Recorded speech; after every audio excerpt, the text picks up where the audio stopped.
안녕하세요. 내신장의 태진스입니다. 오늘은 지난 시간에 이어서 지난번에 이제 경우의 수를 진행을 했기 때문에 오늘은 이어서 바로 이제 거의 뭐 짝꿍이잖아요. 그죠? 짝꿍처럼 오는 것이고 확률. 그러니까 분모만 뭔가 있으면 되는 확률에 대해서 오늘은 설명을 해보고자 합니다. 그래서 확률을 진행을 할 건데 확률은 진짜 뭐 어떠한 뭐 배경 지식 없이 누구나 진짜 할 수 있는 단원이라고 생각하시면 돼요. 그래서 우리 지난 시간에 뭐 주사위 던지고 막 이런 거 했잖아요. 그죠? 중학교 2학년. 그래서 막 주사위 던지고 하는 거가 확률은 이제 전체 경우수 분의 어떠한 이제 사건이 분자에 오거든요. 그러니까 기본적으로 확률이라고 하는 거는 전체 경우의 수? 경우의 수 지난번에 했던, 그지? 그 다음에 어떤 사건, 어떤 특정한 사건, 우리가 얘기하고자 하는 어떤 특정한 사건. 그 사건의 경우의 수. 그러니까 그 확률은 지난 시간에 얘기했었던 그거하고 정말 긴밀한 연관이 있어요. 그러니까 분모라고 하는 거는 이제 만약에 주사위를 2개를 던지면 선생님이 지난번에 얘기했던 것처럼 곱의 법칙으로 적용이 됐었던 서로 다른 주사위 던졌을 때 이제 분모가 6 곱하기 6 해서 36이었잖아요. 그건 이제 주사위를 던졌다라고 했었을 때 모든 경우의 수라고 해야 되나? 그게 이제 일단은 36이라고 보는 게 전체 경우의 수라고 하는 분모에 해당되는 것이고, 만약에 이제 분자라고 하는 거는 주사위 2개 던졌는데 그 안에서도 경우의 수가 너무 많잖아요.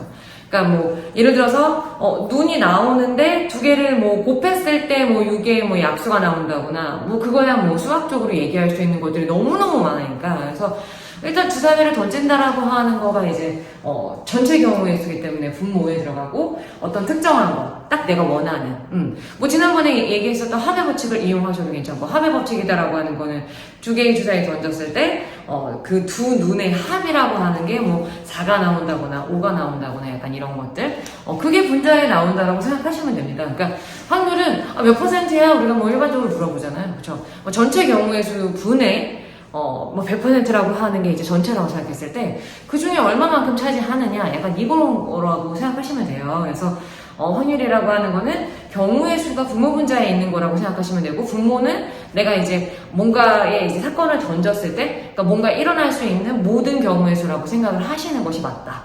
요렇게 보시면 돼요. 그래서 확률이라고 하는 건 이제 또 특이한 게 2개가 있어요. 확률이 어떤 이제 사건이 절대로 안 일어난다 라고 하는 것은, 물론 이제 전체 경우의 수는 있을 수 있겠지만 뭐 약간 이런 거죠.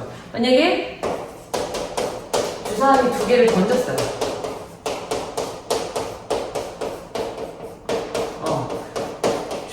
서로 다른 주사위를 2개를 던졌는데 일단 분모는 36이란 말이야. 2개니까 6 곱하기 6해서 곱의 법칙에 의해서. 근데 만약에 주사위 2개를 던졌는데 두 눈의 합이 1보다 작을 확률. 그러니까 주사위가 눈이 나왔잖아. 근데 그 2개를 더했을 때 1보다 작을 확률 있습니까? 경우의 수가? 제일 쬐끄만 게 1하고 1인데 2개 더하면 2인데 없잖아. 그치? 없기 때문에 분자가 0인 거야. 그러니까 주사위 던진 것 자체가 0이 된다. 이거는 아니고요. 그러니까 그 경우의 수가 없으니까 그냥 0이다. 이렇다기보다는 일단 분모 같은 경우는 던졌으니까 일단 모든 경우는 있는데, 그 중에서 방금 얘기했었던 그 두 눈의 수의 합이 1보다 작은 거는 없다는 거지. 그래서 분자가 이제 그 사건이라고 하는 것이 없다라고 보시고, 그게 이제 0이 나올 수 있다는 거죠. 그러니까 확률이라고 하는 게 아예 안 일어나는 거에 대해서는 우리가 이제 0이라고 얘기를 할 수가 있는 것이고, 그 다음에 반드시 일어나는 거에 대해서도 얘기할 수 있어요. 이거는 절대 안 이루어지는 거에 관한 얘기고요. 반드시 일어나는 거는 약간 이런 얘기인 것 같아. 일단 주사위 2개를 똑같이 던졌습니다. 주사위 2개 똑같이 던졌는데 이번에는 그러니까 던졌을 때 두 눈의 수의 합이 2 이상인 거. 그러니까 던졌을 때 뭐라고요? 두 눈의 수의 합이 2 이상인 거를 말하는 거야. 그럼 전체 다잖아. 그죠? 왜냐면 가장 쬐끄만 게 1하고 1이니까 그 2개 더하게 되면 어차피 2니까 그거보다는 무조건 나머지는 다 커질 수밖에 없기 때문에 전체가 나와요. 36개. 그럼 이런 경우에는 1이라고 얘기를 할 수가 있다. 그러니까 아예 이루어지지 않는 거 0, 그 다음에 무조건 일어나는 거에 대해서는 우리가 1이라고 얘기를 할 수가 있다는 거. 확률이 1이 될 수 있다라고 생각하시면 돼요. 그래서 무조건 일어나는 거 하고 무조건 일어나지 않는 것도 우리가 수학적으로는 얘기할 수 있다. 이렇게 생각하시면 됩니다. 그래서 이게 확률이니까 막 0도 나오고 1도 나오고 뭐 이렇습니다. 그래서 그 확률에서 뭐 어떤 사건이 만약에 일어난다라고 했었을 때 무조건 일어나는 게 1이라고 얘기를 선생님이 방금 했잖아요. 그죠? 무조건 일어나는 게 1이라고 생각했었을 때, 그 다음에, 이게, 그러니까 어쨌든 이제 확률에서의 이제 전체 값이라고 생각하시면 돼요. 네. 확률은 그 분자가 만약에 36이라고 했을 때 분자가 36보다 커질 수는 없죠. 그러니까 확률이 일어날 수 있는 모든 경우의 수가 전체가 1인데요. 예를 들어서 어떤 사건 A가 있다고 생각해볼까? 근데 그 A가 일어나지 않을 확률을 내가 구하고 싶어. 근데 내가 A가 일어나는 확률은 알아. 근데 A가 일어나지 않는 경우에 대해서 하고 싶어. 그게 아닌 경우에 대해서 얘기하고 싶어? 그러면 1 마이너스 한 다음에 A가 그러니까 사건 A가 일어날 확률을 빼시면 돼요. 그러니까 어차피 우리가 전체적인 전제는 1이라고 보는 거고, 확률이라고 하는 거, 전체적인 전제 1이라고 보는 거고, 어떤 사건 A가 일어났어. 그럼 그거의 반대격이라고 할 수 있는 A가 일어나지 않아. 그러면 1에서 A가 일어날 확률을 빼면 된다는 거죠. 그 반대경의 경우가 나올 수 있다고 생각하시면 돼요. 그래서 이것도 많이 물어봐요. 그러니까 문제상에서 뭐 A가 일어나는 확률이 아닌 것을 내가 구체적으로 또 그걸 다 따로 구하지 마시고 사건 A라고 하는 게 어차피 우리가 지금 얘기하고자 하는 게 어차피 뭐 수학적인 확률 안에서 이루어지는 것들이잖아요. 그래서 사건 A가 일어나지 않은 확률을 구하라고 얘기를 한다면, 근데 내가 A가 일어날 확률을 알고 있다면 전체 이제 확률이라고 할 수 있는 1에서 A가 일어날 확률을 뺀다라고 하게 되면 A가 일어나지 않을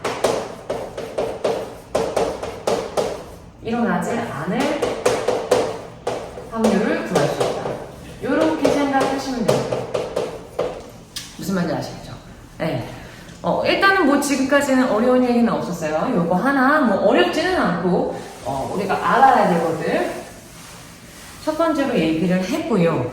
그 다음에 지난번에 이제 경우의 수라고 얘기를 하는 것 중에서 합의 법칙 사용했잖아요. 그렇죠? 근데 확률도 합이 있어요. 네. 그러니까 이 사건이 일어나는 거에 대한 확률과 이 사건이 일어나는 거에 대한 확률이 만약에 동시에 이루어지지 않는다면 이 경우하고 이 경우가 어떻게 돼요? 이 확률이 어떻게 돼요? 라고 나한테 물어본다면 두 개를 반드시 합하셔야 돼요. 그러니까 확률에서도 똑같습니다. 그러니까 동시에 이루어지지 않는다라고 하게 되면 두 경우를 합하시는 것이 맞다. 그러니까 확률에서도 경우의 수 같은 경우에도 그 두 가지를 그냥 합했잖아요. 그쵸? 그러니까